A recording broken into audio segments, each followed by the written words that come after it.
இது கேட்கணும்னு தெரியல.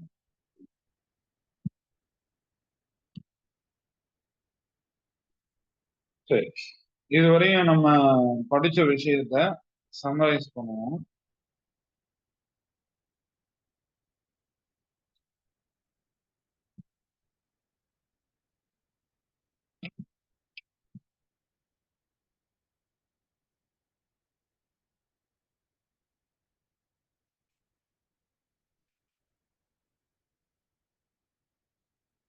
அதாவது நம்ம லாஸ்ட் கிளாஸ்ல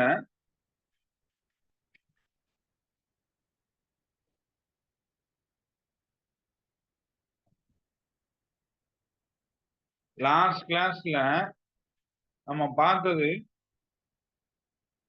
தௌஹீதுர் ருபூபியா, தௌஹீதுல் உலூஹியா, தௌஹீத் அஸ்மா வ சிஃபாத் ஆகிய விஷயங்களை பத்தி நம்ம பார்த்துட்டு இருந்தோம்.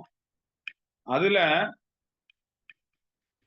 நம்ம தௌஹீத் அஸ்மா வ சிஃபாத் அப்படிங்கிறதுல குர்ஆனுடைய ஆதாரமான சூரத்து ஷூரா உன்னுடைய 11வது வசனத்தை பார்த்துட்டு இருந்தோம். லைஸ கமிஸ்லிஹி ஷைஉன் வ ஹுவ ஸமீஉல் பஸீர். அதுக்கு அடுத்ததாக கால ஸல்லல்லாஹு அலைஹி வஸல்லம், அல்லாஹ்வுடைய தூதர், யன்ஸிலுல்லாஹு ஃபீ குல்லி லைலத்தின் இல ஸமாஇத் துன்யா, ரவாஹு முஸ்லிம்.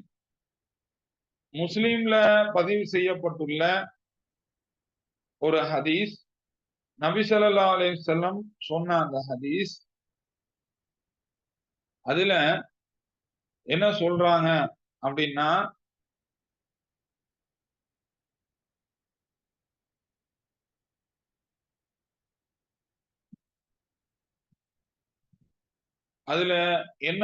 அப்படின்னா, அல்லாஹ் சுப்ஹானஹு வ தஆலா ஒவ்வொரு இரவிலும் துன்யாவினுடைய வானத்திற்கு இறங்குகிறான். துன்யாவினுடைய வானத்திற்கு இறங்குகிறான் அப்படின்னு சொல்லி சொல்றாங்க. சரியா? அப்போ அல்லாஹ் இறங்குகிறான் என்பது அல்லாஹினுடைய பண்பு. அல்லாஹ் இறங்குகிறான் என்பது அல்லாஹினுடைய பண்புகளில் ஒன்று. சரியா? இதை நம்புவது கட்டாய கடமை. அல்லாஹ் எப்படி இறங்குறான்? யன்ஸிலு நுஸூலன் யலீகு பிஜலாலிஹி, அவனுடைய கண்ணியத்திற்கேற்ப இறங்குகிறான். அவனுடைய கண்ணியத்திற்கேற்ப இறங்குகிறான். வலா யுஷப்பிஹு அஹதன் மின் மஹ்லூகாத்திஹி, அவனுடைய படைப்பினங்கள் எந்த ஒன்றோடும் அவனை ஒப்பிட முடியாது. அவன் இறங்குறதும் படைப்பினங்களில் ஒன்று மேலிருந்து கீழே இறங்குவதற்கும் ரெண்டும் ஒண்ணு கிடையாது. அவனுடைய கண்ணியத்திற்கு ஏற்றவாறு அவன் இறங்குவான். என்ன, நம்ம மனிதர்களோடு சம்பந்தப்படுத்தி அதை பேசக்கூடாது. சரி சரி. இப்போ ஐன் அல்லாஹ், அல்லாஹ் எங்க இருக்கிறான் அப்படிங்கிற கேள்விக்கு அடுத்த கேள்விக்கு என்ன பதில் அப்படின்னா, அல்லாஹ் எங்கு இருக்கிறான் அப்படின்னா, அல்லாஹ் அர்ஷின் மீது, வானத்தின் மீது அர்ஷின் மேல் இருக்கிறான். வானத்தின் மீது அர்ஷின் மேல் இருக்கிறான். வானத்தின் மீது அர்ஷின் மேல் இருக்கிறான். அல்லாஹ் இதை பற்றி குர்ஆனில் கூறுகையில், சூரத்து தாஹாவுடைய 5வது வசனத்துல, அர் ரஹ்மானு அலல் அர்ஷிஸ்தவா, ரஹ்மான் அர்ஷின் மீது இஸ்தவா செய்திருக்கிறான். இஸ்தவா என்பதற்கு மொழி ரீதியான அர்த்தம் அலா வர்தஃபஅ அப்படின்னு அர்த்தம். உயர்ந்திருக்கிறான் என்ற அர்த்தம். எப்படி உயர்ந்திருக்கிறான் அதெல்லாம் தெரியாது. அவனுடைய கண்ணியத்திற்கு ஏற்றால் போல் உயர்ந்திருக்கிறான் அப்படிங்கிறத நம்பணும். சரியா? அல்லாஹ் இறங்குவானா? ஒவ்வொரு இரவிலும் இறங்குவான் அப்படிங்கிறத நம்பணும், அவனுடைய கண்ணியத்திற்கு ஏற்றால் போல். அல்லாஹ் உயர்ந்து இருக்கிறானா? அர்ஷின் மீது உயர்ந்து இருக்கிறானா? எப்பொழுதுமே அங்குதான் இருக்கிறானா? ஆமா, அங்குதான் இருக்கிறான். அதையும் நம்பணும். என்ன, ரெண்டையும் மறுக்காமல் அப்படியே நம்ப வேண்டும். அதுல எந்த குதர்க்கமும் பேசாமல் அப்படியே நம்ப வேண்டும். அது அவனுடைய கண்ணியத்துக்கு ஏற்றால் போல் அது நடந்தேறுகிறது. அவன் நாடியது போன்று நடந்தேறுகிறது. வகால ஸல்லல்லாஹு அலைஹி வஸல்லம், அல்லாஹ்வுடைய தூதர் சொல்றாங்க, இன்னல்லாஹ கதப கிதாபன் கபல ஐ யஃப்லுகல் ஹல்க, படைப்புகள் எல்லாத்தையும் படைப்பதற்கு முன்னாடியே அல்லாஹ் ஒரு விஷயத்தை விதித்து எழுதி விட்டான். என்ன எழுதியிருக்கிறான்? இன்ன ரஹ்மதி சபகத் கதபி, நிச்சயமாக என்னுடைய கருணை என்னுடைய கோபத்தை மிகைத்து விட்டது. ஃபஹுவ மக்தூபுன் ஐந்தஹு, இது அல்லாஹ்விடத்தில் அர்ஷுக்கு மேலே எழுதப்பட்டிருக்கிறது. இந்த விஷயம் இன்ன ரஹ்மதி சபகத் கதபி அப்படிங்கிறது எங்க எழுதப்பட்டிருக்கு? அர்ஷுக்கு மேலே அவனிடத்தில் எழுதப்பட்டிருக்கிறது. அல்லாஹ்விடத்துல அர்ஷுக்கு மேலே எழுதப்பட்டிருக்கு. இது எந்த ஹதீஸ்ல பதிவு செய்யப்பட்டிருக்கு? புகாரியினுடைய ஹதீஸ்ல பதிவு செய்யப்பட்டிருக்கு. சரி, இது இந்த விஷயத்த அல்லாஹ் 7 வானங்களுக்கு மேலாக அர்ஷின் மீது இஸ்தவா செய்திருக்கிறான். அவன் ஒவ்வொரு இரவிலும் என்ன செய்யறான்? முதல் வானத்துக்கு இறங்கி வருகிறான் என்ற இந்த விஷயங்களை எவர் மறுக்கின்றாரோ எவர் மறுக்கின்றாரோ அவர் குர்ஆன் சுன்னாவுக்கு மாறு செய்து விட்டார். குர்ஆனுக்கும் ஹதீஸுக்கும் மாறு செய்து விட்டார். நம்ம ஏற்கனவே சொன்னது போல நாம் அனைவரும் என்ன, குர்ஆனையும் சுன்னாவையும் பின்பற்றணும். அல்லாஹ்வுக்கு பயந்து வாழணும். குர்ஆன்ல அல்லாஹ் என்ன சொல்லியிருக்கானோ அதுபடி நடக்கணும். ஹதீஸ்ல அல்லாஹ்வோட தூதர் என்ன சொல்லியிருக்காங்களோ அதுபடி நடக்கணும் அப்படின்னு சொல்லிதான் முயற்சி செஞ்சுக்கிட்டு இருக்கோம். அதுக்கு தான் தொழுகிறோம், நோன்பு வைக்கிறோம், ஜக்காத்து கொடுக்கிறோம், ஹஜ்ஜு செய்யறோம், எல்லாமே அதுக்காக தான் செய்யறோம் இல்லையா? அப்படி இருக்கும் பொழுது அல்லாஹ் அர்ஷின் மீதுதான் இருக்கிறான் என்று நாம் நம்பாவிட்டால் நாம செய்யற அனைத்து உழைப்புகளும் வீணா போயிடும். நாம செய்யற அல்லாஹ்வுக்காக தொழுகிறது, நோன்பு வைக்கிறது, ஹஜ்ஜு செய்யறது எல்லாமே வீணா போயிடும். நாம ஹலால் ஹராம் பேணுறது, சாப்பிடுறதுல ஹலால் ஹராம் பேணுறது, சம்பாதிக்கிறதுல நாம ஹலால் ஹராம் பேணுறது, நம்ம பேசுறதுல நம்ம ஹலால் ஹராம் பேணுறது எல்லாமே எப்ப வீணா போயிரும்?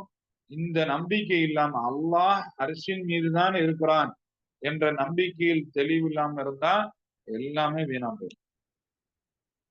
அதனால அல்லாஹ் எங்கு இருக்கிறான் அப்படின்னு நம்மள்ட்ட கேள்வி நம்மளுக்கு எழும்புச்சுன்னா நம்மள்ட்ட பதில் இருக்கணும். அதுக்கு என்ன பதில் இருக்கணும்?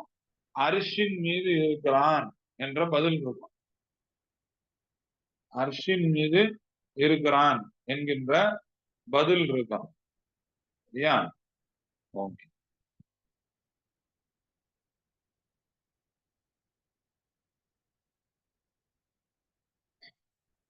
சரி. ஹலில்லாஹு மஅனா, அல்லாஹ் நம்மோடு இருக்கிறானா அப்படிங்கிற கேள்விக்கு பதில் அல்லாஹு மஅனா, அல்லாஹ் நம்மோடு இருக்கிறான்.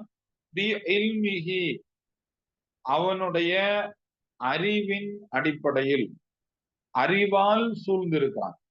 நம்மை அல்லாஹ் எப்படி சூழ்ந்திருக்கிறான்? அறிவால் சூழ்ந்திருக்கிறான். அவனுடைய உள்ளமை இங்க கிடையாது. அவனே நம்ம பக்கத்துல வந்து அல்லாஹ் நிக்க மாட்டான். அல்லாஹ் அவனுடைய கண்ணியத்துக்கு ஏற்றால் போல் அர்ஷுக்கு மேலே இருக்கிறான்.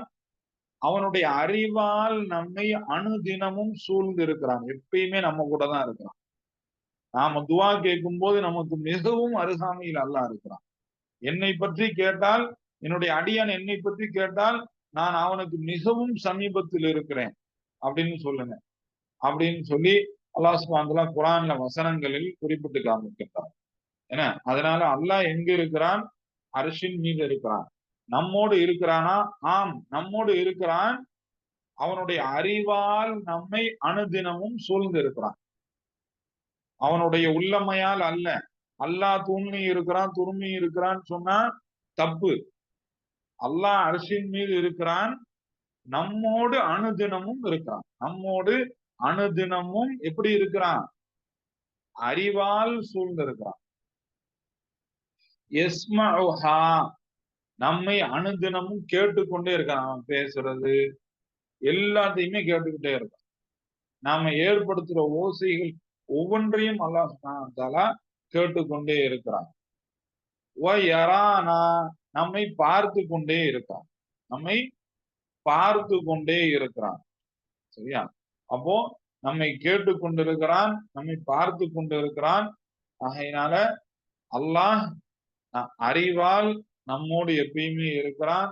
எப்பொழுதுமே நம்மை கேட்டுக் கொண்டிருக்கிறான். எப்பயுமே நம்மை பார்த்து கொண்டிருக்கிறான். ஆனால் அல்லாஹ் இருக்கக்கூடிய இடம் எது? அல்லாஹ் எங்க இருக்கிறான்னு கேட்டா நம்மளுக்கு என்ன ஞாபகத்துக்கு வரணும்? அல்லாஹ் அர்ஷின் மீது இருக்கிறான். இதை மறந்துடவே கூடாது. அல்லாஹ் எங்க இருக்கிறான்? அர்ஷின் மீது இருக்கிறான். சரி. இத இன்னொரு குர்ஆன் வசனத்தின் மூலியமாக நம்ம தெரிய கடமைப்பட்டிருக்கோம். சூரத்து தாஹால 46வது வசனத்துல சொல்லப்படுது. கால லா தஹாஃபா, சொல்லுங்க பயப்படாதீங்க அப்படின்ட்டு அல்லாஹ் சொல்றான் அந்த 2 பேருக்கு. சரியா? லா தஹாஃபா, பயப்படாதீங்க.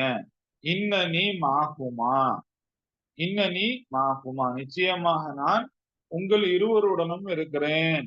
அஸ்மஉ வ அரா, உங்களை கேட்டுக்கொண்டும் பார்த்து கொண்டும் இருக்கிறேன். இப்ப அல்லாஹ் சொல்லும்போது எப்படி சொல்றான்?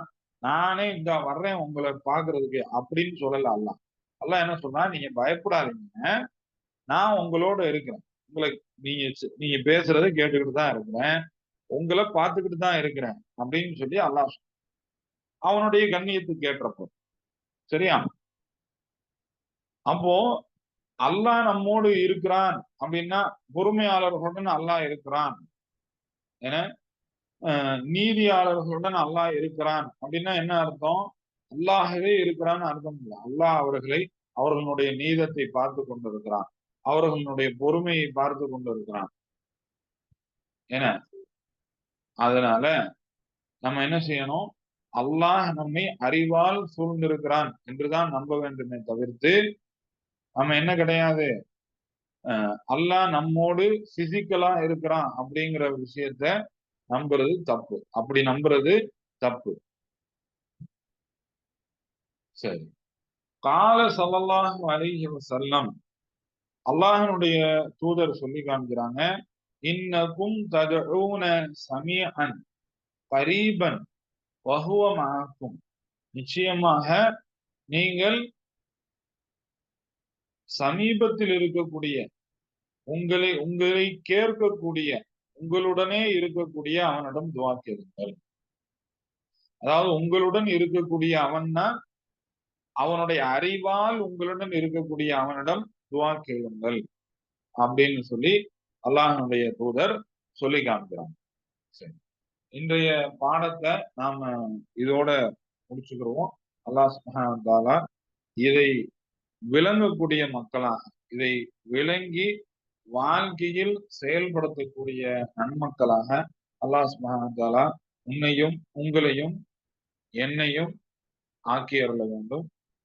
என அதாவது இன்னைக்கு நம்ம என்ன பார்த்திருக்கோம் அப்படின்னு சொன்னோம்னா, அஸ்மாவு சிஃபாத்த கொஞ்சம் டீட்டெயிலா பார்த்துட்டே வரணும்.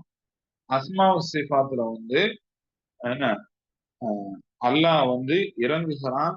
அல்லாஹ் எங்கு இருக்கிறான் அப்படின்னு கேட்டா அர்ஷின் மீது இஸ்தவா செய்திருக்கிறான் அப்படிங்கிற விஷயத்த பார்த்திருக்கிறோம். இஸ்தவா அப்படின்னா உயர்ந்திருக்கிறான் அப்படின்னு அர்த்தம். அல்லாஹ்வுடைய அர்ஷுக்கு மேல இன்ன ரஹ்மதி சபகத் கதபி அப்படிங்கிற வார்த்தை எழுதி இருக்கும். அதுக்கு என்ன அர்த்தம்னா, என்னுடைய கருணை என்னுடைய கோபத்தை முந்தி விட்டது அப்படிங்கிற அர்த்தம். எவர் ஒருவர் அல்லாஹ் அர்ஷின் மீது இருக்கிறான் என்று நம்பவில்லையோ அவர் குர்ஆனுக்கும் ஹதீஸுக்கும் மாறு செய்து விட்டார். அல்லாஹ் நம்மோடு இருக்கிறானா என்ற கேள்விக்கு பதில், அல்லாஹ் தன்னுடைய அறிவால் நம்மோடு இருக்கிறான், தன்னுடைய உள்ளமையால் அல்ல. அல்லாஹ் எப்பொழுதுமே நம்மை கேட்டுக் கொண்டிருக்கிறான், நம்மை பார்த்து கொண்டிருக்கிறான் அப்படிங்கிற விஷயத்துக்கும் நம்ம ஆதாரம் படிச்சு முடிச்சிருக்கிறோம். ஆதாரம் என்ன? சூரத்து தாஹாவுடைய 46வது வசனம், 20வது அத்தியாயத்தினுடைய 46வது வசனம். அதுக்கப்புறம் முஸ்லீம்ல வரக்கூடிய ஒரு ஹதீஸ். நிச்சயமாக உங்களுக்கு சமீபத்தில் இருக்கக்கூடிய உங்களை கேட்டுக்கொண்டே இருக்கக்கூடிய, நீங்கள் கேட்கும் துவாவை கேட்டுக்கொண்டே இருக்கக்கூடிய, உங்களோடு அறிவால் உங்களோடு இருக்கக்கூடிய அல்லாஹ்விடம் துவா கேளுங்கள், அல்லாஹ்விடம் மட்டுமே துவா கேளுங்கள் அப்படின்னு அல்லாஹ்வுடைய தூதர் சொல்ற அந்த ஹதீஸையும் அவன் பார்த்திருக்கோம். ஆகையினால அல்லாஹ் எங்க இருக்கிறான்னு கேட்டா அரிசில இருக்கிறான், தூண்லையும் இருக்கிறான், துரும்புலையும் இருக்கிறான்னு சொல்லக்கூடாது. அல்லாஹ் அரிசில் இருக்கிறான். அல்லாஹ் நம்மோடு இருக்கிறானா? ஆமா, நம்மோடு அவனுடைய அறிவால் நம்மை சூழ்ந்து இருக்கிறான். எப்பயும் நம்ம பேசுறதை கேட்டுக்கிட்டு இருக்கான், எப்பயும் நம்ம பேசுறத நம்ம செய்யறதெல்லாம் பார்த்துக்கிட்டு இருக்கிறான் அப்படின்னு சொல்லி நம்பணும். அல்லாஹ் சுப்ஹானஹு வ தஆலா இதை புரிந்து கொண்டு வாழ்க்கையில் செயல்படுத்தி பிறருக்கும் எத்தி வைக்கக்கூடிய நல்லதொரு பாக்கியத்தை தந்தருவானாக. அல்லாஹ் சுப்ஹானஹு வ தஆலா நம்மை கேட்டுக் கொண்டிருக்கிறான், பார்த்து கொண்டிருக்கிறான் என்பதை புரிந்து தவறுகளை விட்டு விலகக்கூடியவர்களாக, பெரும் பாவங்களையும் சிறு பாவங்களையும் விட்டு விலகக்கூடியவர்களாக, இன்னும் பூரிப்போடும் முனைப்போடும் ஆர்வத்தோடும் மிகுந்த அர்ப்பணிப்போடும் வணங்கக்கூடிய, அல்லாஹ்வை வணங்கக்கூடிய, இபாதத் செய்யக்கூடிய நன்மக்களாக, இந்த லைலத்துல் கத்ரை ஹயாத்தாக்கக்கூடிய நன்மக்களாக, லைலத்துல் கத்ரை அடையக்கூடிய நன்மக்களாக அல்லாஹ் சுப்ஹானஹு வ தஆலா என்னையும் உங்களையும் நம் அனைவர்களையும் ஆக்கி அருள்வானாக என்று பிரார்த்தித்தவனாக இந்த வகுப்பினை நிறைவு செய்கின்றேன். இன்ஷா அல்லாஹ் அடுத்த வகுப்பு அடுத்து அறிவிக்கப்படும். ஜஸாக்குமுல்லாஹ் ஹைரன். பாரக்கல்லாஹ். அஸ்ஸலாமு அலைக்கும்.